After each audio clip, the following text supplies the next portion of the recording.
Hello everyone, board बाबा में आप सभी का स्वागत है। हमें विकास गुप्ता और आप हैं हमारे प्यारे प्यारे प्यारे प्यारे प्यारे प्यारे विद्यार्थीगण। तो कृपया ध्यान दीजिए। तो जैसा कि हर महीना टेस्ट होता है, आप ये अच्छी तरह से जानते हैं, और हर महीना टेस्टवा का जो क्वेश्चनवा का आंसर होता है हम लोग मिलवाते हैं, ये भी आप जानते हैं।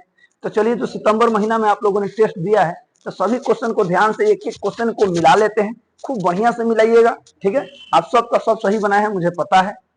चलिए मिला लेते हैं। कल आइएगा तो कल शाम हम पूछबे करेंगे कि किनका कितना नंबर आ रहा है, ठीक है। तो चलिए शुरू करते हैं। तो चलिए एक एक क्वेश्चन शुरुआत करते हैं। ध्यान दीजिएगा सभी क्वेश्चन पे, क्योंकि ये आपके आने वाले फाइनल एग्जाम के लिए भी बहुत महत्वपूर्ण है, ठीक है। चलिए शुरू से शुरू करते हैं। देखिए बाबू, कौन सा ऊर्जा स्रोत अनवीकरणीय है? अनवीकरणीय का मतलब होता है जिसे फिर से प्राप्त नहीं किया जा सकता है। देखिए, जल, सौर, पवन ये तो पुनः पूर्ति योग्य है, लेकिन कोयला जो है अनवीकरणीय है। याद रखिएगा, ऑप्शन नंबर सी हो जाएगा, ठीक है। अगला है, गोंडवाना समूह के कोयले का निर्माण हुआ था कब? तो 20 करोड़ वर्ष पूर्व, यानी पहले। ऑप्शन नंबर ए हो जाएगा। अगला है, सर्वोत्तम कोयले का प्रकार कौन सा है? सर्वोत्तम यानी सबसे उत्तम कोयले का प्रकार एंथ्रासाइट होता है, याद रखिएगा। उसके बाद बिटुमिनस आता है, फिर लिग्नाइट आता है, फिर पीट आता है, याद रखिएगा, ठीक है। अगला है, भारत का प्रथम तेल शोधक कारखाना कहाँ स्थित है? भारत का प्रथम तेल शोधक कारखाना पूछा है ना, तो याद रखिएगा डिगबोई में है। ऑप्शन नंबर सी हो जाएगा। भाखड़ा नंगल परियोजना किस नदी पर अवस्थित है? तो सतलज नदी पर अवस्थित है, याद रखिएगा। ऑप्शन नंबर सी हो जाएगा। अगला है, यूरेनियम का प्रमुख उत्पादक स्थल है। यूरेनियम का प्रमुख उत्पादक स्थल याद रखिएगा जादूगोड़ा है, जो कि हमारे ही झारखंड में है। सिंहभूम जिला में, पूर्वी सिंहभूम जिला है, हाँ झारखंड में, वहीं पर है जादूगोड़ा में, ठीक है, याद रखिएगा। अगला है, एशिया का सबसे बड़ा तारापुर विद्युत गृह कहाँ है? तो सॉरी हम तारापुर बोलिए दिए, कोई बात नहीं, ध्यान दीजिएगा। एशिया का सबसे बड़ा परमाणु विद्युत गृह कौन सा है? तो तारापुर है। ऑप्शन नंबर ए हो जाएगा। ओके, चलिए आगे बढ़ते हैं। अगला है, भारत के किस राज्य में सौर ऊर्जा के विकास की सर्वाधिक संभावना है? तो राजस्थान, याद रखिएगा, ठीक है, राजस्थान। ऑप्शन नंबर सी हो जाएगा। चलिए क्वेश्चन नंबर 9 देखते हैं, ध्यान दीजिएगा। अगला है, स्पिनिंग जेनी का आविष्कार कब हुआ था?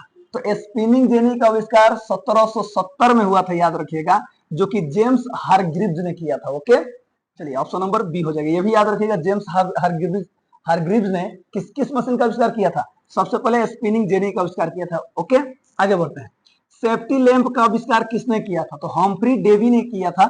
ऑप्शन नंबर डी हो जाएगा। आइए मैं कुछ बात बता दूं, और ये पता है कब आविष्कार किए थे? 1815 में आविष्कार किए थे। याद कीजिए, मैंने आपको क्लास में बताया था, जो वियना सम्मेलन हुआ था, कब हुआ था? 1815 में हुआ था, जब नेपोलियन ने आकर के पूरा जितना राजतंत्र था सबको एकदम तहस नहस कर दिया था ना। तो ध्यान से याद रखिएगा, 1815 में रतिया को लैंप जरा करके मीटिंग किया था सब, पुराना वाला व्यवस्था लागू करने के लिए। किनका लैंप जराया था सब? ये जो हम्फ्री डेवी जो आविष्कार किए थे ना 1815 में, सेफ्टी लैंप हुआ, यही जरा कर उन लोग का किया था, मीटिंग किया था। कब? 1815 में। मैंने याद करने के लिए, ये रियलिटी नहीं है। ओके, मीटरनिखवा एकदम मिर गया था पहले समय में यूरोप में राष्ट्रवाद, तो वही सब मीटिंग किया था 1815 में, वियना सम्मेलन, ठीक है, याद रखिएगा। चलिए फिलहाल यहाँ पे ध्यान देते हैं। बंबई में सर्वप्रथम सूती कपड़े के मिलों की स्थापना कब हुई थी? ध्यान से समझिएगा, इस क्वेश्चन को बहुत बच्चे गलती करते हैं। तो सबसे पहले बंबई में सूती कपड़े जो मिल थी ना, उसका नींव 1851 में डाला गया था। ऑप्शन नंबर ए हो जाएगा। लेकिन प्रथम जो कारखाना था, जो फैक्ट्री लगा था, 1854 में जो पारसी थे, कावस जी नाना जी दभार थे, जी हाँ, उन्होंने सबसे पहले 1854 में कारखाना लगाया था, ठीक है, याद रखिएगा। लेकिन इसका क्या होगा? 1851 होगा, ठीक है, आगे बढ़ते हैं। 1917 ईस्वी में भारत में पहली जूट मिल किस शहर में स्थापित हुई थी? तो कलकत्ता में स्थापित हुई थी। ऑप्शन नंबर ए हो जाएगा, याद रखिएगा। और हुकुम चंद जी ने स्थापित किया था, जो कि मारवाड़ी थे। ओके, चलिए अगला है, भारत में कोयला उद्योग का प्रारंभ कब हुआ था? कब हुआ था? 1814 में हुआ था, याद रखिएगा। ऑप्शन नंबर बी हो जाएगा, ठीक है। अगला है, जमशेदजी टाटा, वाह, ने Tata iron and steel company की स्थापना कब की? टिस्को, टिस्को याद रखिएगा, ठीक है। कब किए थे आप लोग बताइए, तो कमेंट कीजिए। ऑप्शन नंबर ए 1854 की, 1907 की, 1915 की, 1919। ये बहुत ही फेमस क्वेश्चन है, तो ऑप्शन नंबर कौन होगा? बहुत बढ़िया, ऑप्शन नंबर बी यानी 1907 होगा, ठीक है। चलिए आगे बढ़ते हैं। अगला क्वेश्चन है बाबू, जी हाँ, इंग्लैंड में सभी स्त्री और पुरुषों को वयस्क मताधिकार कब प्राप्त हुआ था? तो 1918 में हुआ था, याद रखिएगा, ऑप्शन नंबर डी हो जाएगा। ठीक है, अगला है अखिल भारतीय ट्रेड यूनियन कांग्रेस की स्थापना कब हुई थी? कब हुई थी? 1920 में हुई थी, ऑप्शन नंबर डी हो जाएगा। भारत के लिए पहला फैक्ट्री एक्ट कब पारित हुआ था? तो भारत के लिए प्रथम फैक्ट्री एक्ट पारित हुआ था 1881 में, याद रखिएगा। हाँ, ऑप्शन नंबर सी हो जाएगा। चलिए आगे बढ़ते हैं। शहर को आधुनिक व्यक्ति का किस प्रकार का क्षेत्र माना जाता है? तो प्रभाव क्षेत्र माना जाता है, याद रखिएगा, ऑप्शन नंबर डी हो जाएगा। अगला है आधुनिक काल में औद्योगिकरण ने किसके स्वरूप को गहन रूप से प्रभावित कर दिया है? तो पूरे तरह से शहरीकरण ला दिया है, याद रखिएगा, आधुनिकीकरण ने, तो ऑप्शन नंबर डी हो जाएगा। ठीक है, आगे बढ़ते हैं। जनसंख्या का घनत्व सबसे अधिक तो महानगर में ही ना होगा, ऑप्शन नंबर डी हो जाएगा। कौन सा सामाजिक वर्ग बुद्धिजीवी वर्ग के रूप में उभर कर सामने आया था? तो मध्यम वर्ग आया था, याद रखिएगा, ऑप्शन नंबर डी हो जाएगा। चलिए आगे बढ़ते हैं। अगला है व्यवसायिक बैंकों का राष्ट्रीयकरण कब हुआ था? तो कब हुआ था बताइए? तो 1969 में हुआ था, याद रखिएगा, ऑप्शन नंबर सी हो जाएगा। किस शहर को भारत की वित्तीय राजधानी मुंबई, बहुत फेमस है, याद रखिएगा, मुंबई किधर है? ऑप्शन नंबर डी हो जाएगा। भारत में सहकारिता कब प्रारंभ हुई थी? वह जो जीविका 10-10 हजार लोगों रुपया अकाउंट में आ रहा है, देख रहे हैं ना, वही चीज है। 1904 में हुई थी शुरुआत, ऑप्शन नंबर बी हो जाएगा। ठीक है, चलिए। गैर संस्थागत वित्त प्रदान करने वाला सबसे लोकप्रिय साधन अपने देहातों में क्षेत्रों में महाजन कहलाते हैं, ऑप्शन नंबर बी हो जाएगा। आर्थिक विकास का तीसरा क्षेत्र सेवा क्षेत्र कहलाता है, याद रखिएगा, ऑप्शन नंबर डी हो जाएगा। मानव पूंजी के प्रमुख घटक कितने हैं? तो 5 हैं। शिक्षा और स्वास्थ्य ऐड हो गया है, रोटी कपड़ा और मकान, शिक्षा स्वास्थ्य, याद रखिए। ठीक है, आगे बढ़ते हैं। कौन बीमारू राज्य नहीं है? इनमें से कौन है? तो सुनिएगा, बिहार को तो भाई गिना जाता है, मध्य प्रदेश को भी गिना जाता है, उत्तर प्रदेश भी आता है, उड़ीसा जो है वो नहीं है, ऑप्शन नंबर डी हो जाएगा। ठीक है, अगला है 29 नंबर। एक अर्थव्यवस्था की आधार संरचना का निर्माण होता है, कैसे होता है? तो ध्यान दीजिएगा, ये कृषि द्वारा भी होता है, जी हाँ सर, उद्योग से भी मिलता है, सेवाओं द्वारा भी होता है, तो इनमें सभी हो जाएगा, ऑप्शन नंबर डी हो जाएगा। ठीक है, अगला है सेवा क्षेत्र का निर्माण किससे होता है? तो परिवहन से भी होता है, संचार सेवाओं से भी होता है, वाणिज्य सेवाओं से भी होता है, ऑप्शन नंबर डी हो जाएगा। ठीक है, तो चलिए, हमारा वाला तो पूरा का पूरा खत्म हो गया। अब संदीप सर से पढ़िए लो खूब आराम से, पॉलिटिकल साइंस वाला है, ठीक है, वो पढ़ाते हैं, हम पढ़ाएंगे, कोई बात नहीं। हंसते रहे, मुस्कुराते रहे, गाते रहे, गुनगुनाते रहे और हमेशा खुश रहिए। पूरा का पूरा खूब बढ़िया से मिला लीजिए, कल क्लास में आपसे पूछा भी जाएगा। तब तक के लिए जय हिंद। चलिए, तो एक मिनट, शुरू करते हैं क्वेश्चन नंबर 21 से। सवाल क्या दिया यहाँ पर, भारत में पंचायती राज व्यवस्था को किस वर्ष संवैधानिक दर्जा दिया गया? ठीक है, तो याद कीजिए 1992 में। एन ऑप्शन नंबर क्या होगा? बी, तो बीटी कर देंगे। ओके, 73वां संविधान संशोधन किससे संबंधित है? ये कब हुआ था? ये हुआ था 1992 में। 74वां भी संविधान संशोधन भी कब हुआ था? 1992 में हुआ था। ठीक है, तो ऑप्शन डी, पंचायतों को अधिकार के लिए, बी शिक्षा अधिकार के लिए, सी महिलाओं को अधिकार के लिए, डी भाषा अधिकार के लिए। इसका आंसर क्या होगा? पंचायतों को अधिकार के लिए। ऑप्शन नंबर क्या होगा? ए 80 कर देंगे। अगला, पंचायत चुनाव करवाने की जिम्मेदारी किसकी है?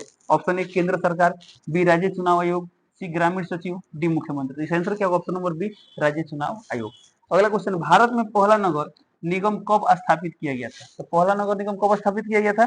मद्रास या तो चेन्नई में किया गया था 1688 में। ऑप्शन नंबर क्या है? ऑप्शन नंबर बी, तो बीटी कर देंगे। चलिए अगला क्वेश्चन देखते हैं। बिहार में पहला नगर निगम कहाँ स्थापित किया गया था? कहाँ किया गया था? पटना में किया गया था। ऑप्शन नंबर क्या होगा? ऑप्शन नंबर बी, तो बीटी कर देंगे। नगर निगम का प्रथम नागरिक किसे कहा जाता है? किसे कहा जाता है? महापौर को कहा जाता है। ऑप्शन दिया नगर आयुक्त, बी दिया है महापौर यानी मेयर, मेयर को कहा जाता है। ऑप्शन नंबर क्या होगा? बी, बीटी कर देंगे। अगला क्वेश्चन, नगर निगम की स्थापना के समय बिहार में सबसे पहले नगर निगम की स्थापना कब हुई? 1952 में हुई, 52, यानी ऑप्शन नंबर बी होगा, तो बीटी कर देंगे। अगला क्वेश्चन, पटना नगर निगम में कुल कितने वार्ड है? कितने वार्ड है? 72 वार्ड, यानी 72 वार्ड, यानी ऑप्शन नंबर क्या होगा? ए 80 कर देंगे। अगला, पंचायत समिति का पदेन सचिव कौन होता है? यानी पंचायत समिति बोला है, ठीक है, तो पदेन सचिव कौन होता है? तो याद रखिए, पंचायत सचिव में कौन होते हैं? बीडीओ होते हैं। और ग्राम पंचायत में कौन होते हैं? पंचायत सचिव होते हैं। ठीक है, तो ऑप्शन ए दिया मुखिया, बी दिया प्रखंड विकास पदाधिकारी। क्या ऑप्शन नंबर बी, पंचायत समिति का पदेन सचिव कौन होते हैं? प्रखंड विकास पदाधिकारी यानी बीडीओ। ओके, अगला सवाल दिया यहाँ पर, किसी पंचायत को भंग कर दिए जाने की स्थिति में कितने समय के भीतर चुनाव कराना अनिवार्य है? कितने समय के भीतर? 6 महीने के अंदर। तो ऑप्शन नंबर क्या होगा? ऑप्शन नंबर बी, तो बीटी कर देंगे। चलिए, यहाँ तक पॉलिटिकल साइंस का क्वेश्चन कंप्लीट होता है। अब शुरू करते हैं साइंस का क्वेश्चन, ध्यान देंगे। एक मिनट थोड़ा सा बढ़ाते हैं। चलो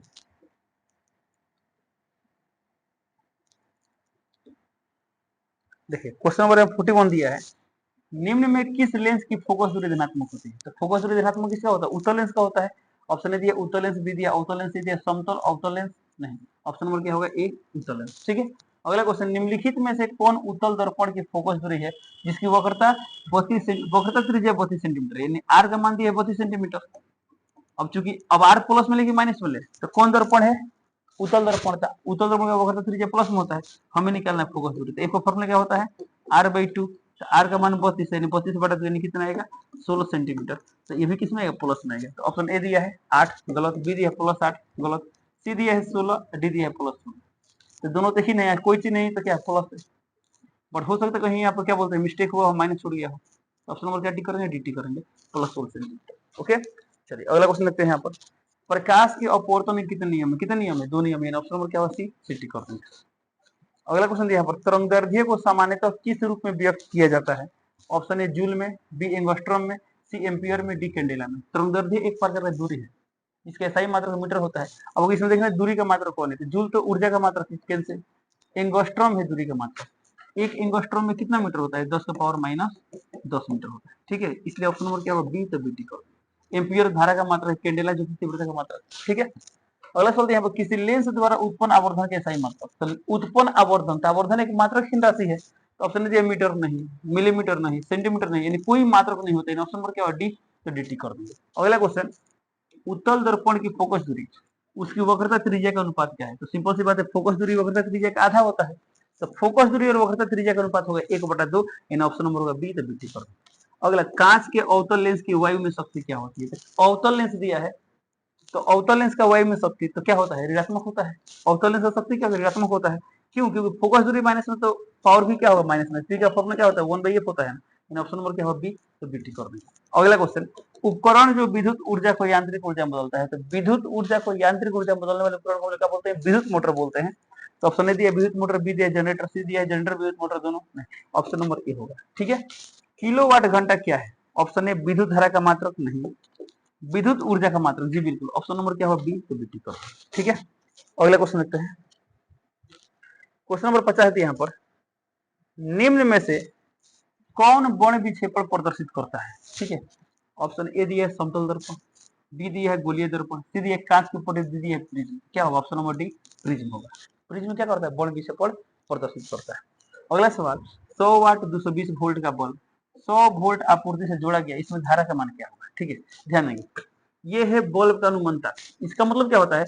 जब 200 वोल्ट का सप्लाई हम देंगे तब 100 वाट ऊर्जा शक्ति व्यय होगा। 100 वाट मतलब 100 जूल पर सेकेंड। लेकिन जब से वोल्टेज घटाएंगे तो शक्ति कम ही ना होगा।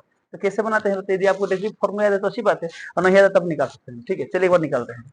तो बताइए पी और वी में, तो याद है पी का फॉर्मूला क्या होता है? सर वी आई होता है। बट वी बदलेगा तो आई भी बदलेगा, आई बदलेगा तो वी बदलेगा। तो एक ऐसा फॉर्मूला लिखिए इसमें वी भी रहे और एक ऐसा टर्म है जो नहीं बदलता है, तो प्रतिरोध तो नियत रहता है। तो पी का फॉर्मूला ये पढ़े V square by R. P equal to क्या होता है?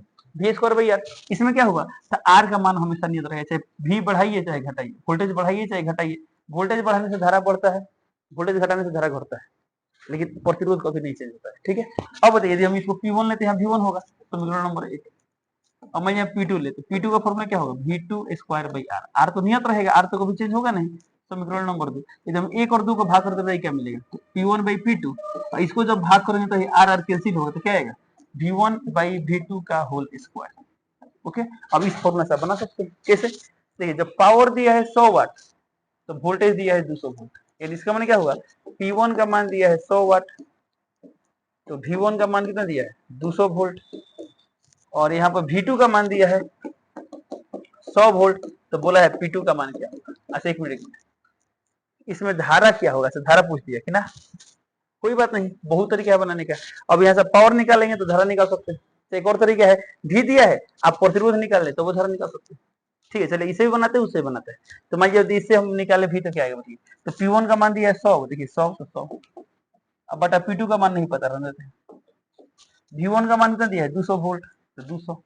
अब V2 का मान कितना दिया? V2 का मान, तो V2 का मान दिया 100, तो यानी 100, और स्क्वायर है तो स्क्वायर, डबल जीरो से डबल जीरो कैंसिल, 2 का स्क्वायर कितना गया? 4, यानी 100 बाई P2 बराबर 4, ये कितना 25 है, 25 यानी P2 का मान है 25 वाट। कितना वाट आ गया 25 वाट। अब P2 क्या है, पावर है, पावर का फॉर्मूला क्या होता है, VI होता है, तो VI इक्वल टू 25। ये कब का है, दूसरा पावर है, तो उस समय वोल्टेज कितना था, वोल्टेज तो वोल्टेज था 100, तो 100 और यहाँ आई है तो आई, यहाँ 25 है तो 25, आई का मान है 25/100 यानी 0.25। ऑप्शन नंबर क्या हो, डी, dt करो। ओके, एक तरीका और क्या हो सकता है, ध्यान देंगे। अब बताइए 100 वोल्ट की आपूर्ति से धारा कितना होगा, ठीक है। तो अब देखिए V दिया है कितना वोल्ट, 100 वोल्ट। अब धारा निकालना है कब, जब R पता हो तब ना धारा निकालेंगे। कैसे, तो सर I का फॉर्मूला था V/R, यदि R खोज ले तो सवाल बन जाएगा। तो टारगेट है कि R खोज कर लाना है, कहां से लाएंगे, इस डेटा से लाएंगे। कैसे, तो बताइए ये दिया है P और ये दिया है V, तो P इक्वल टू क्या होता है V²/R। P का मान कितना दिया है 100, तो 100, V का मान दिया है 200, तो 200 स्क्वायर है तो 2 बार गुणा करते हैं। अब बटा में R है तो R, 00 से 00 कैंसिल, तो R का मान कितना आ गया 400। ध्यान देंगे यहाँ पर R का मान आ गया 400, यानी हमें मिल गया R का मान 400 ओम, 400 ओम, ठीक है। तो V का मान कितना है 100 और R का मान है 400, तो यहाँ से कितना आ गया, I का मान आ गया 1/4 यानी 0.25। ऑप्शन नंबर क्या हुआ, डी, तो dt करो। तो जैसे मन करे आप उसे बना सकते। चलिए अगला क्वेश्चन देखते हैं लोग। सवाल दिया यहाँ पर, विद्युत चुंबकीय प्रेरण की खोज किसने की, माइकल फैराडे ने की। इन ऑप्शन नंबर क्या होगा, ए, 80 करो। निम्नलिखित में कौन सा कथन सत्य है। ऑप्शन ए, जूल बराबर कूलम प्लस वोल्ट, जूल बराबर वोल्ट प्लस कूलम, जूल बराबर, अब देखिए क्या होगा चेक करना है, सीधी सी बात इसमें देखिए, जूल दिया है, जूल माने क्या है, ऊर्जा है, ऊर्जा बोलिए, कार्य बोलिए या उष्मा बोलिए, तीनों का मात्रक सेम होता है, तो भाई हमने कार्य बोल दिया, कार्य। ओके, कूलम माने क्या है, कूलम, कूलम माने क्या होता है, आवेश है, आवेश का मात्रक क्या है कूलम, तो आवेश को क्यों लिखते हैं लोग। अब वोल्ट भी, तो क्या कभी ये फॉर्मूला होता है, नहीं होता है, तो कैंसिल हो गया, ये प्लस वाला नहीं, तो ये वाला हो सकता है, चेक करते हैं। W बराबर ये क्या बोल रहा है, तो सर V इंटू आई होगा। W बराबर क्या होगा, जूल वोल्टेज I, और यहाँ लिखा जूल, जूल माने W, कूलम यानी Q, और यहाँ V माने V। याद कीजिए हम पढ़े थे लोग, V बराबर W/Q, जैसे W इक्वल टू क्या था, Q इंटू V, तो W बराबर होता है Q इंटू V, इनको किस में मैच करो, ऑप्शन नंबर डी में, तो dt कर देंगे। ओके, चलिए अगला क्वेश्चन देखते हैं। प्रतिरोध का ऐसा ही मात्रक है, क्या होता है, ओम होता है, ऑप्शन नंबर क्या होगा, सी, तो सी टिक कर देंगे। ओके, चलिए अगला क्वेश्चन देखते हैं लोग। बोल्ट क्या है, तो एक बोल्ट को हम क्या लिख सकते हैं, कहते हैं V का फॉर्मूला क्या होता है, W/Q, और V का मात्रक वोल्ट होता है। अब W का मात्रक क्या होगा, जूल, तो जूल, अब इसका होगा कूलम, तो जूल पर कूलम, एक वोल्ट को लिख सकते हैं जूल पर कूलम, यानी ऑप्शन नंबर क्या होगा, ए, 80 कर देंगे। अगला क्वेश्चन, बेंजीन का अणु सूत्र है, क्या होता है, C6H6, यानी ऑप्शन नंबर क्या होगा, सी, तो सी टिक कर देंगे। क्वेश्चन नंबर 57 देखते हैं, दिया सवाल है, स्टेनलेस स्टील में लोहा और कार्बन के अलावा कौन से तत्व पाए जाते हैं। ओके, ऑप्शन ए दिया है चांदी और निकल, ये तो होगा नहीं। बी दिया निकेल और क्रोमियम, जी बिल्कुल, क्या होता है, निकेल और क्रोमियम प्रश्न लेते हैं, ऑप्शन नंबर क्या होगा, बी, तो बी टिक कर देंगे। अगला क्वेश्चन देखते हैं, सोडियम के परमाणु की बाह्यतम कक्षा में कितने इलेक्ट्रॉन होते हैं, तो सोडियम या परमाणु संख्या होता है 11, इलेक्ट्रॉनिक विन्यास चाहिए तो पहला कक्षा में 2, दूसरा में 8, तीसरा में 1, तो बाह्यतम कक्षा में कितने इलेक्ट्रॉन, 1 इलेक्ट्रॉन, इन ऑप्शन नंबर क्या होगा, ए, 80 कर देंगे। ठीक है, अगला क्वेश्चन देखते हैं, हाइड्रोजन के दो परमाणुओं के बीच कितने बंधन बनते हैं। हाइड्रोजन यानी H2 की बात कर रहा है, तो जब H2 का याद कीजिए बनाए थे स्ट्रक्चर, तो बाह्यतम कक्षा में 1 इलेक्ट्रॉन, इसमें 1 इलेक्ट्रॉन, इसको डुप्लीकेट पूरा करने के लिए 2 चाहिए, इसको भी 2 इलेक्ट्रॉन, तो 2 इलेक्ट्रॉन हो गया, इसका भी 2 हो गया, इसका भी, तो कितने बॉन्ड आ रहे हैं, 1 बॉन्ड आ रहा है, तो बोला गया इसमें कितने बंधन बनते हैं, तो एकल बंधन, ऑप्शन नंबर क्या होगा, ए, 80 कर देंगे। अगला क्वेश्चन, ग्लूकोज के एक अणु में ऑक्सीजन के कितने परमाणु होते हैं, तो ग्लूकोज का सूत्र क्या होता है, C6H12O6, ये है ग्लूकोज का आणविक सूत्र। तो एक अणु में ऑक्सीजन के कितने परमाणु, तो कितने परमाणु है, 6, इन ऑप्शन नंबर क्या होगा, बी, तो बी टिक कर देंगे। अगला क्वेश्चन, इथेन के एक अणु में कितने सहसंयोजक बंधन होते हैं, देखिए ध्यान से, इथेन बोला है, तो इथ माने 2 कार्बन, एन यानी सिंगल बॉन्ड, इसे कब घट रहा है, 3 गो बॉन्ड, इसे कितना घट रहा है, 3 गो बॉन्ड। अब जहां जहां बॉन्ड खुले पे क्या रखते हैं, इस रखते हैं, हालांकि यहाँ इस रखने की आवश्यकता नहीं, क्योंकि हमको सिर्फ ये गिनना है कि कितने सहसंयोजक का बंध बन रहा है। ठीक है, तो कितना बन रही है, तो 1 2 3 4 5 6 7, तो 7, यानी ऑप्शन नंबर क्या होगा, ऑप्शन नंबर ए, तो 80 कर देंगे। अगला क्वेश्चन, अम्ल राज के ताजा विलयन में सांद्र हाइड्रोक्लोरिक अम्ल और नाइट्रिक अम्ल किस अनुपात में मिलता है, 3:1 में मिलता है, ऑप्शन नंबर क्या होगा, ऑप्शन नंबर होगा डी, तो डी कर देंगे। अगला क्वेश्चन, सोडियम बाइकार्बोनेट और टार्टरिक अम्ल का मिश्रण क्या कहलाता है, क्या कहलाता है, बेकिंग पाउडर कहलाता है, या ब्लीचिंग पाउडर दिया नहीं, एप्सम नमक नहीं, बेकिंग पाउडर, ऑप्शन नंबर क्या हो, सी, तो सी टिक कर दो। अगला क्वेश्चन, ऐसे यौगिक जिनका अणु सूत्र समान हो लेकिन संरचना सूत्र भिन्न हो, उन्हें क्या कहते हैं, अणु सूत्र समान, संरचना सूत्र भिन्न, उन्हें हम क्या बोलते हैं, उन्हें संरचनात्मक समवयी बोलते हैं। तो ऑप्शन ए दिया है समवयी, बी दिया है अपरूप, सी दिया है बहुलक, डी दिया इनमें से कोई नहीं। इसका आंसर क्या होगा? समवयी। ऑप्शन नंबर क्या होगा? ए, 80 कर देंगे। अगला क्वेश्चन, निम्नलिखित विलयनों में सबसे अधिक अम्लीय कौन है? ए दिया पीएच मान 1, पीएच मान 5, पीएच मान 8, पीएच मान 10। याद कीजिए, हम लोग पढ़े चलो, जिसका पीएच मान 7 वो उदासीन होता है। अब 7 से अधिक होने पर भास्मिकता बढ़ता है, क्षारीयता बढ़ता है, और घटने पर अम्लीयता बढ़ता है। जितने पीएच मान कम उतना ही अम्लीयता ज्यादा होगा। तो बोला है सबसे अधिक अम्लीय कौन है? जिसका पीएच मान सबसे कम हो। तो सबसे कम है 1, तो ऑप्शन नंबर क्या होगा? ए। ओके, इन चारों ऑप्शन में सबसे कम पीएच मान कौन है? ये है ना। हालांकि ये भी अम्ल है, सबसे कम है, बट हई वाला प्रबल अम्ल है, ज्यादा अम्लीय है। अगला सवाल यहाँ पर, अधिकतर धातुओं के ऑक्साइड किस प्रकार के होते हैं? हम लोग पढ़े थे धातुओं के ऑक्साइड सामान्यतः क्या होते हैं? क्षारीय होते हैं। तो ऑप्शन ए दिया क्षारीय, बी दिया अम्लीय, सी दिया उदासीन। तो ऑप्शन नंबर क्या होगा? ए, क्षारीय। ओके, चलिए अगला क्वेश्चन देखते हैं। क्वेश्चन नंबर 67 दिया यहाँ पर, जिन तत्वों के बाहरी सेल पूर्ण होते हैं उन्हें क्या कहते हैं? ऑप्शन ए हेलोजन, बी उत्कृष्ट गैस, सी क्षारीय पृथ्वी धातु। याद कीजिए, हेलोजन किसे बोलते हैं? वर्ग 17 तत्व बोलते हैं। उत्कृष्ट गैस वर्ग 18 के तत्व, जैसे उत्कृष्ट गैस बोले, नोबल गैस बोले, शून्य वर्ग बोले, इनका बाह्यतम अंश पूरा भरा होता है। ऑप्शन नंबर क्या होगा? बी, तो बीटी कर दें। क्षारीय मृदा धातु बोले, क्षारीय पृथ्वी धातु बोले, बातें के ये होते हैं वर्ग 2 के धातु, वर्ग 2। और क्षारीय धातु किसे कहते हैं? वर्ग 1 को बोलते हैं। ये सब पढ़ना पीरियोडिक टेबल वाला पार्ट में। तो इसका आंसर क्या होगा? ऑप्शन नंबर बी, तो बीटी कर देंगे। स्टेट देखते हैं, सवाल दिया कांसा किनकी मिश्र धातु? ऑप्शन दिया तांबा और चांदी नहीं, लोहा और निकल नहीं। इसमें तांबा तो होता है, तांबा साथ क्या होता है? टीन होता है। तांबा और जस्त, ये किस, ये तो पीतल होता है ना, तांबा और जिंक। ऑप्शन नंबर डी होगा, तांबा और टीन, यानी ऑप्शन नंबर क्या करेंगे? डीटी कर। अगला क्वेश्चन, नाइट्रोजन की बाह्यतम कक्षा में कितने इलेक्ट्रॉन होते हैं? नाइट्रोजन तो बताइए, नाइट्रोजन का परमाणु संख्या कितना होता है? 7 होता है। 7। पहला कक्षा में 2 इलेक्ट्रॉन, दूसरा में की तरफ ना होगा 5, यानी बाह्यतम कक्षा में कितने इलेक्ट्रॉन होते हैं? 5। ऑप्शन नंबर क्या होगा? सी, तो सीटी कर देंगे। निम्न में से अम्लीय ऑक्साइड कौन सा है? ऑप्शन ए दिया मैग्नीशियम ऑक्साइड। तो मैग्नीशियम धातु है, धातु ऑक्साइड क्या होता है? क्षारीय होता है। कैल्शियम ऑक्साइड धातु है, धातु ऑक्साइड क्या होता है? क्षारीय होता है। तांबे का ऑक्साइड, तांबा धातु है, धातु ऑक्साइड क्षारीय होता है। SO2 ऐसा होगा, SO2। सल्फर डाइऑक्साइड, जी बिल्कुल। और धातु ऑक्साइड क्या होता है? अम्लीय होते हैं। ऑप्शन नंबर क्या होगा? डी, डी कर। ओके, हालांकि कुछ धातु ऑक्साइड क्या होते हैं? उदासीन भी होते हैं। इसके बारे में ज्यादा डिटेल्स नहीं आएंगे, बस ये जान लीजिए चारों ऑप्शन में कौन होगा? Option number D. क्यों होगा? क्योंकि धातु का ऑक्साइड है, बाकी सब क्या है? धातु का ऑक्साइड है। क्वेश्चन नंबर 71 दिया है, पक्षी और चमगादड़ का पंख किस प्रकार का होगा? ठीक है, और पक्षी और चमगादड़ दोनों का पंख क्या होता है? तो काम तो सेम है, परंतु संरचना अलग अलग होता है। तो वैसे अंग जिनके कार्य समान होते हैं, ये संरचना अलग होती है, हम क्या बोलते हैं? समृद्ध अंग बोलते हैं। ऑप्शन ए दिया अवशेषीय अंग नहीं, बी दिया समजात अंग नहीं। समजात अंग में क्या होता है? संरचना समान होता है लेकिन कार्य अलग अलग होते हैं, यानी कि असमजात अंग। डी दिया इनमें से कोई नहीं। 1 मिनट, ये तो होगा नहीं, जब समझात नहीं तो हम क्या बोल देंगे? समझात अंग, यानी ऑप्शन नंबर क्या टिक कर देंगे? सी टिक कर। लेकिन ऐसी स्थिति में अभी है इनमें से कोई नहीं, हम लोग पढ़ते हैं समृद्ध अंग। तो ऐसी स्थिति में क्या करेंगे? सवाल स्किप करके आगे बढ़ जाएंगे। ठीक है, चलिए अगला क्वेश्चन लेते हैं। क्वेश्चन नंबर यहाँ 72 दिया है, जठर ग्रंथियां कहाँ पाई जाती है? कहाँ पाई जाती है? आमाशय में पाई जाती है। पढ़ते ना, आमाशय में जठर ग्रंथियां पाई जाती है, जो क्या क्या स्रावित करती हैं? पेप्सिन स्रावित करते हैं, हाइड्रोक्लोरिक अम्ल स्रावित करते हैं, और श्लेष्मा स्रावित करते हैं। अब प्रत्येक का अपना अपना काम होता है। हाइड्रोक्लोरिक अम्ल क्या करता है? अम्लीय माध्यम तैयार करता है, जो पेप्सिन की क्रियाशीलता को बढ़ाता है। पेप्सिन क्या है? प्रोटीन पाचक एंजाइम। और श्लेष्मा क्या करता है? अमाशय के आंतरिक आसपास की रक्षा करता है, किससे? अम्ल से। ठीक है, इसका आंसर क्या है? ऑप्शन नंबर ए, 80 कर दें। सही खाद्य श्रृंखला का उदाहरण कौन सा है? ऑप्शन ए मछली, मछली को घास खाता है, क्या खाता है? नहीं खाता। तो ऑप्शन ए गलत। विधि यहाँ पर घास को बकरी, बकरी को बाघ, जी बिल्कुल, ये आहार श्रृंखला का एग्जाम्पल सही है। ऑप्शन नंबर क्या होगा? बी, तो बीटी कर देंगे। अगला क्वेश्चन लेते हैं, सामान्य स्त्री में कौन से लिंग गुणसूत्र पाए जाते हैं? स्त्री में क्या पाए जाते हैं? एक्स लिंग गुणसूत्र, और पुरुष में एक्स वाई। इसके आंसर क्या? ऑप्शन नंबर सी, सीटी कर देंगे।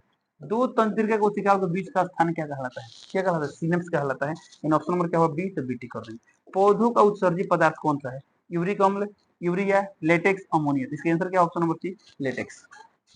अगला क्वेश्चन, सवाल यहाँ पर, अमीबा में पोषण की कौन सी विधि होती है? कौन विधि होती है? स्वपोषी नहीं, परजीवी नहीं, मृत्यु परजीवी पोषी, प्राणी संभोजी। प्राणी संभोजी, तो ऑप्शन नंबर क्या होगा? डी, डी कर। ठीक है, अगला वायुमंडल में O2 का प्रतिशत क्या है? तो वायुमंडल में कितना परसेंट O2 पाए जाते हैं? 21%। ऑप्शन नंबर क्या होगा? डी, डी टी कर। ठीक है, नाइट्रोजन कितना परसेंट? 78%। दरअसल यहाँ पर वंशागत नियमों का प्रतिपादन किसने किया? किसने किया था? मेंडल ने किया था। ऑप्शन दिया George Gregor George Mendel, JC Bose, Charles Darwin, Robert Hooke. इसका ऑप्शन क्या होगा? ऑप्शन नंबर ए, 80 कर देंगे। तिलचट्टा में कितने जोड़े श्वास रंध्र पाए जाते हैं? कितने जोड़ा? 10 जोड़ा पाया जाता है, यानी 20 पाया जाता है। ऑप्शन नंबर क्या होगा? बी, तो बीटी कर। ठीक है, चलो इस तरह क्या होता है? साइंस के क्वेश्चन कंप्लीट होते हैं। अब बात करते हैं मैथ, ध्यान देंगे। तो क्वेश्चन नंबर यहाँ पे कैसे दिया है 0.333 को भिन्न के रूप में कैसे लिखेंगे, याद है इसको हमेशा भी लिख सकते हैं 0.3 बार। अब इसको भिन्न के रूप में निकाल सकते हैं तो लिख सकते हैं 3/9 यानी 1/3। ऑप्शन नंबर क्या होगा बी, तो बी टिक कर दें। बट जब यही क्वेश्चन सब्जेक्टिव में आता है तो कैसे बनाते हैं आपको सिखाया गया था, पूरा प्रोसेस से बनाएंगे, ठीक है। यहाँ सवाल दिए यदि दो संख्याओं का HCF 6 एलसीएम 72 हो तो उनका गुणनफल क्या होगा। तो दो संख्याओं का गुणनफल उसके एलसीएम और एचसीएफ के गुणनफल के बराबर होता है, ठीक है। तो संख्याओं का गुणनफल क्या होगा, इन दोनों के गुणनफल के बराबर। तो 6 दूना 12 और ये कितना है 7 6 42 42 42 1 43 यानी 432। ऑप्शन नंबर क्या होगा ए, 80 कर। अगला क्वेश्चन देखते हैं, यदि किसी द्विघात बहुपद का मूल 2 और -3 है तो बहुपद होगा। तो आप तो बहुपद बना सकते हैं, बट चाहते नहीं बहुपद नहीं बनाए, ऑप्शन से बनाए, कैसे बनाएंगे, जरा चेक करते हैं 2 किसका मूल है। 2 रखे 2 दूना 4 4 2 6 तो 6 में 6 0 जी बिल्कुल 2 इसका मूल है। अब -3 से करते हैं, -3 का स्क्वायर 9, यहाँ -3 और -6 ये 0 आ गया, ये दोनों इसका मूल है। ऑप्शन नंबर क्या हो जाएगा, ए हो जाएगा, ठीक है। अगला क्वेश्चन देखते हैं, क्वेश्चन नंबर 84। सवाल क्या दिया यहाँ पर, x प्लस वाई का होल स्क्वायर का विस्तार क्या होगा। तो पढ़े लो x square plus y square plus 2xy। Option number क्या होगा बी, तो बी टिक कर दें। अगला √5 का दशमलव विस्तार किस प्रकार का होता है। ऑप्शन ए समाप्त, बी आवर्ती, सी अनावर्ती। तो क्या होगा अनावर्ती। ऑप्शन नंबर क्या होगा सी, सी टिक कर दें। ओके, क्योंकि क्या है अपरिमेय संख्या है ना, तो अशांत अनावर्ती होता है। क्या होता है अशांत अनावर्ती। तो इसमें कोई शांत तो दिया नहीं है, इसलिए क्या होगा ऑप्शन नंबर सी होगा। सवाल दिया पर 86, 1 से 50 तक की प्राकृतिक संख्या का योग क्या है। 1 से 50 तक की संख्या आपसे क्या बोला गया है 1 + 2 + 3 प्लस अब 2 कहाँ तक 50 तक। जैसे आपको डेली इसका फॉर्मूला ऐसे बना सकते हैं, तो एपी पढ़ा है ना, एपी एपी के n पदों का जो, तो एपी के n पदों का जो फल निकाल सकते हैं। एसएन का फॉर्मूला क्या होता है, तो n/2 एक होता है 2a + n - 1 × d। और जब हमको पदों की संख्या पता है और अंतिम पद पता है तो वाला फॉर्मूला याद है n/2 × क्या होता है a + an। n क्या है, n पद यानी अंतिम पद जहां तक निकालना है। तो हमें कितना पदों तक निकालना, 50 पदों तक।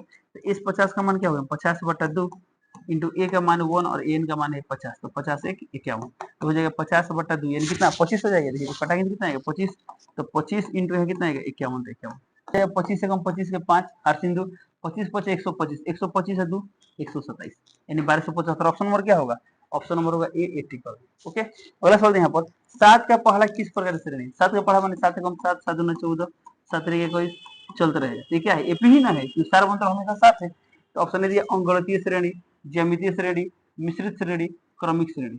अब बताइए ये क्या है, समांतर श्रेणी है, ठीक है। अब यहाँ अंगगणितीय श्रेणी, तो अंगगणितीय श्रेणी तो है, ज्यामितीय श्रेणी नहीं है, जीपी नहीं है, मिश्रित श्रेणी भी नहीं है, क्रमिक श्रेणी तो एक निश्चित क्रम में भी है। तो ऑप्शन नंबर ए की तरफ भी जा सकते हैं, डी की तरफ भी जा सकते हैं। बट ये क्या है एक समांतर श्रेणी यानी एपी है। क्या है एपी, एक निश्चित क्रम में है, तो इसे क्या बोलना उचित रहेगा, अंगगणितीय श्रेणी या क्रमिक श्रेणी। आप कोई टिक करें नंबर मिल जाएगा, ठीक है। बट इसका आंसर क्या होगा समांतर श्रेणी, ध्यान देंगे। अगला क्वेश्चन देखते हैं, सवाल यहाँ पर यदि किसी त्रिभुज की दो भुजाएं 7 सेंटीमीटर और 24 सेंटीमीटर हो तथा कोण 25 सेंटीमीटर हो तो यह त्रिभुज होगा। अच्छा बताइए, इसमें बोल भी दिया कौन, क्या बोल दिया है कौन, तो कौन किस में होता है समकोण त्रिभुज में ही नहीं होता है, तो समकोण त्रिभुज होगा। बट चेक कर लेते हैं एक बार, ठीक है। तो पाइथागोरस थ्योरी का पालन कर रहा है कि नहीं कर रहा है। तो कोई 3 भुजा दिया हो, चेक करना समकोण त्रिभुज है या नहीं। क्या चेक करते हैं, सबसे बड़ा वाला भुजा का वर्ग निकालते हैं। सबसे बड़ा क्या है 25, तो 25 का स्क्वायर क्या होगा 625। अब छोटा वाला भुजा के स्क्वायर निकाल के जोड़ते हैं, 7 स्क्वायर प्लस 24 स्क्वायर, 7 का स्क्वायर 49 और 24 का स्क्वायर कितना होगा 476, 576 कितना होता है 576, यहाँ लिख देंगे 576।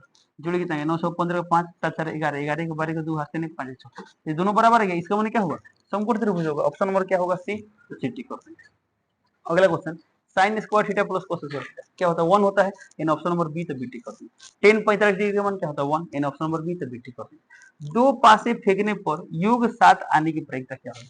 अब जब दो पासा फेंके तो बताइए सिंपल स्ट्रेस क्या बनी है, संभावनाएं क्या बनी है। एक बार फेंकने पर क्या आता है 1 2 3 4 5 6, दोबारा फेंके तो क्या आएगा यही आएगा 1 2 3 4 5 6।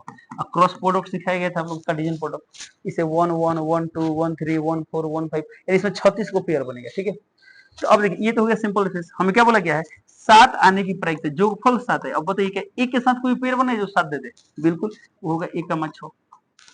2 के साथ क्या लेते हैं कि 7 आ जाए, 2 का मान 5।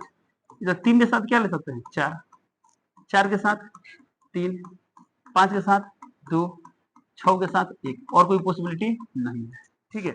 तो एस भी आ गया, ई भी आ गया, हमें क्या निकालना है, इसकी प्रायिकता निकालना है, निकालना है पी ऑफ ई बराबर क्या होता है, इसका फॉर्मूला क्या होता है, नंबर ऑफ ई बटा नंबर ऑफ एस। अब देखिए ई में कितने हैं, 1 2 3 4 5 6 एलिमेंट है, और एस में इसको सिंप्लीफाई करके कितना मिलेगा, 36 मिलेगा, तो 36 लिख लीजिए, कितना है 1/6, यानी ऑप्शन नंबर क्या है, ऑप्शन नंबर होगा सी, सिटी करो। ओके, अगला क्वेश्चन देखते हैं, किसी शंकु का आयतन क्या है, तो शंकु का आयतन क्या होता है, शंकु बोला ध्यान देंगे, शंकु यानी इसकी बात कर रहा है, ये क्या होता है 1/3 पाई आर स्क्वायर, यानी एक बेलन के आयतन के एक तिहाई होता है। ऑप्शन नंबर क्या है, ऑप्शन नंबर ए 80 कर देंगे। अगला क्वेश्चन, यदि दो वृत्तों की त्रिज्या का अनुपात 2:3 है, उनके क्षेत्रफल का अनुपात क्या हो, सिंपल है, आपको R1 अनुपात R2 दिया गया, कितना 2/3, तो बोला क्षेत्रफल का अनुपात क्या होगा, आपको निकालना है A1/A2।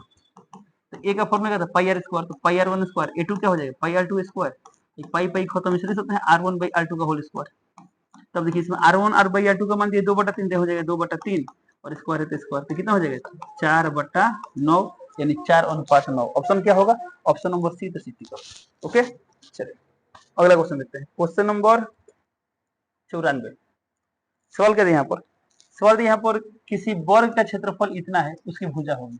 अब देखिए वर्ग का क्षेत्रफल दिया है, तो वर्ग के क्षेत्रफल का फॉर्मूला क्या होता है, भुजा स्क्वायर, तो इसका मान दिया है 441, तो बोला है भुजा क्या होगा, यानी ए का मान निकालना, तो ए क्या होगा 441 का वर्गमूल होगा। अब 441 का वर्गमूल क्या होता है, तो 20 का तो 400, सोचिए 21 21 ना होता है, 21 का स्क्वायर क्या होता है, 21 एकम 21, 21 दूना 42, 1 2 2 4, यानी 441, यानी 21, यानी ऑप्शन नंबर क्या होगा ए 80 कर देंगे।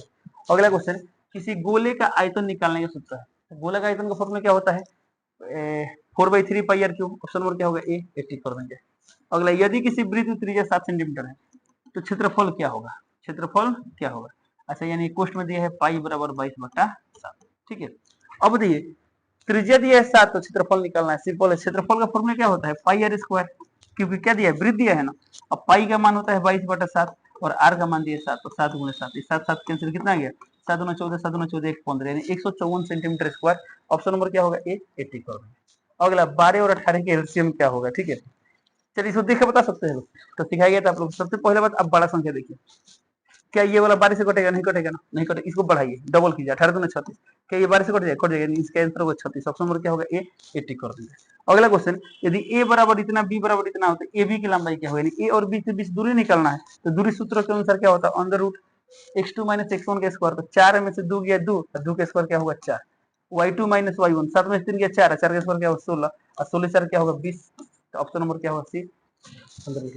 ओके, अगला सवाल यहाँ पर, किसी घन की भुजा 5 सेंटीमीटर है, पृष्ठीय क्षेत्रफल क्या होगा, तो घन का भुजा यानी ए का मान दिया है 5 सेंटीमीटर, पृष्ठीय क्षेत्रफल निकालना है, सरफेस एरिया क्या होगा, तो घन का सरफेस एरिया क्या होता है 6a स्क्वायर, तो 6 है तो 6, यहाँ 5 के स्क्वायर, तो 5 के स्क्वायर 25 25, तो 6 × 25, अब 25 6 कितना होगा 150, तो 150 सेंटीमीटर स्क्वायर। ऑप्शन नंबर क्या होगा, ऑप्शन नंबर ए 80 पर। ओके, चलिए अगला क्वेश्चन देखते हैं, तो क्वेश्चन नंबर लास्ट 100 नंबर, ध्यान देंगे, पाई का संयुक्तम मान किसके बराबर लिया जाता है, संयुक्तम मान लगभग में क्या लिया जाता है, ऑप्शन ए 3.142, 3.14159, 22/7, डी उपरोक्त सभी, तो जी ये सभी होगा, तो ऑप्शन नंबर क्या होगा डी, डी टिक करना है। एक्चुअली में पाई के एग्जैक्ट मान इसमें कोई भी नहीं है, क्योंकि पाई के अपरिमेय संख्या है, इसका एग्जैक्ट मान तो हम बता नहीं सकते हैं, इसलिए ऑप्शन नंबर क्या है डी, यानी लगभग में सभी हम ले सकते हैं, ठीक है। चलिए इस तरह क्या होता है, आप लोगों ने जो आज टेस्ट लिया था उस टेस्ट पेपर का पूरा डिस्कशन कंप्लीट होता है। उम्मीद करते हैं आप लोग जो भी बनाए सब सही होगा। चलिए मिलते हैं अगले क्लास में, तब तक के लिए जय हिंद।